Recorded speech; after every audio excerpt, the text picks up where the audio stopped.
what do we define an addiction as?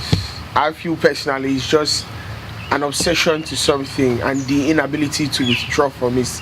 Like when you really just can't stop, even when you try, you can't see yourself and you can't find yourself out of that thing or object or activity. That's what I believe addiction is. I feel like it's more of a dependency on a substance or an action or something or anything. It means that like you can't really you don't feel like you can function without it, and when you're without it you don't feel normal. Well, are we all defining it? I don't think I would. You're going to say something? Nah, I don't think. Okay. Yeah, I feel an addiction is like a habit you do that affects other things you're supposed to do. Like you're so addicted to this that it's affecting your schoolwork. Exactly. There's no balance in your life. It affects your schoolwork. It affects that. So that's my definition of addiction. But personally, I don't necessarily feel an addiction is something negative. It just depends personally on what you are addicted to. Some might say it is always negative, it's an addiction. But I feel that's where we've marked it, because most addictions are to negative things. So basically on deductive reasoning, that would just make all addictions bad. But you can be addicted to something nice. Some people, what do you consider a good addiction?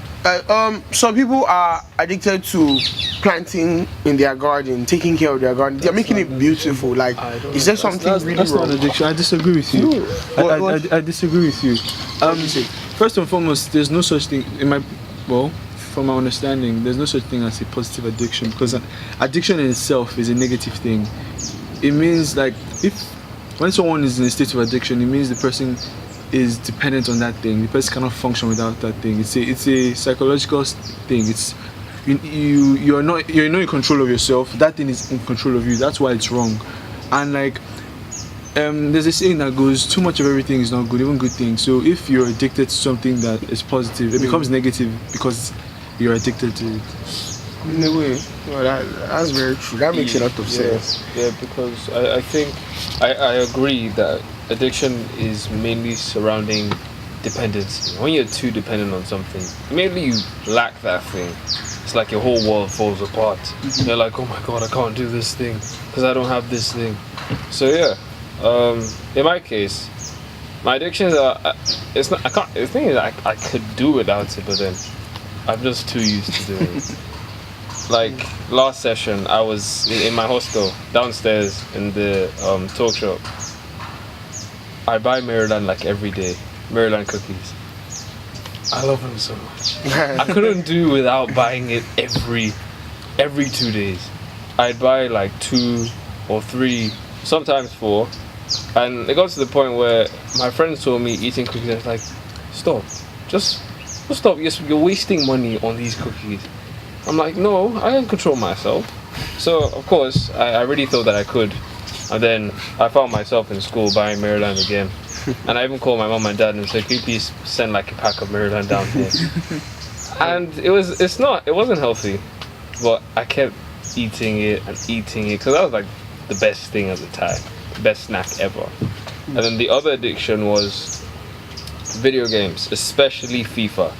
When I started Ultimate Team, That's a common addiction. Ultimate Team FIFA was so annoying because like there's so many things you have to do. It's like managing a real team. You have to buy like contracts. You have to keep buying more things. I was like, whoa, my team has to be the best. So I kept getting players, this and that, opening packs. I'd spend hours on FIFA Ultimate Team, and then in the end, I get no homework done. My mom calls me, have you washed the dishes?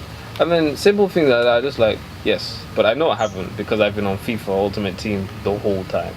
So those are my addictions so far, I think. For me, I guess I could say it's an unusual one. I'm a workaholic. I hardly sleep, and like because for me there's always something to edit or something to create or something to work on.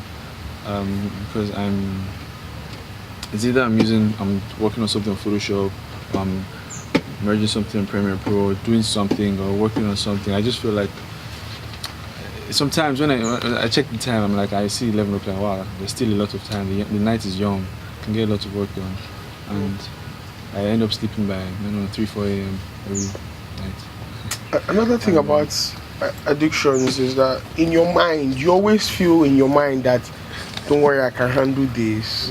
Don't worry, I can do this. If I want to, I will. If I want, but really, the day you actually want to, you don't, because you more or less don't want to, because well, when the time comes, you just want to. How many want to? I know, want to but out like there? you just don't feel like it's like life won't be complete without it again. There's nothing sweeter than that thing again. Like personally, I've had my fair share of such eating, porn, different things, but there are things that when you personally just feel like you can't do without it until. But the main thing about addiction is that if you can actually share it with people, you can actually get free of anything. Food, inviting, games, anything. If you actually share it with people, the problem with too many of us as human beings, we just keep it in. I can handle it, I will handle it, I will handle it, I will handle it. 3 years on, I will handle it. You won't handle it, really. You really won't. It's like you can't. Yeah, addiction needs help. And most addictions so far, all of them that I know, like she said, are all negative. Those addictions, sometimes you have to go to rehab, or you need to at least talk to your parents about it so they can help you. There's always a healing process. Yeah, it has to be a healing process, because you can't just keep going your life trying to do it by yourself.